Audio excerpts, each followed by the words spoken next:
আমি এখন দাঁড়িয়ে রয়েছি কিন্তু মায়াপুর ইসকন ক্যাম্পাসের ভিতরে, একদম 4 নম্বর গেটে দিয়ে এসে বংশী ভবনের পাশে, যেখানে লাইভ পেট্রনের কার্ড অ্যাপ্রুভ করা হয়।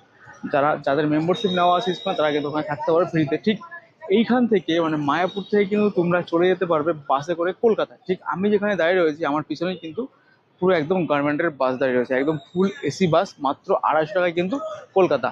যদি বলি এই রয়েছে কিন্তু বাস, দেখতে পাচ্ছ বাসের কি টাইম টেবিল রয়েছে সেটা তোমাদের সঙ্গে একটা শেয়ার করে দিই। এখানে দেখো লেখা রয়েছে, এই দেখো, মায়াপুর টু কলকাতা এক্সপ্লানেট। বাসের টাইম টেবিল সম্পূর্ণটাই কিন্তু এখানে লেখা রয়েছে। সকাল 8টায় ছাড়ে এবং 3টে দুপুরে আবার 4টে, টোটাল 3টে বাস চলে। আর নন এসি বাস কলকাতায়, হ্যাঁ, কলকাতা টু মায়াপুর সকাল 6টায়। দেখতে পাচ্ছ সমস্ত কিছু লেখা রয়েছে এবং কলকাতা টু এক্সপ্রেস টাইম টেবিলও দেওয়া রয়েছে। যদি বলি এই দেখো পরপর কিন্তু বাস একদম দাঁড়িয়ে রয়েছে। এই হচ্ছে বাস।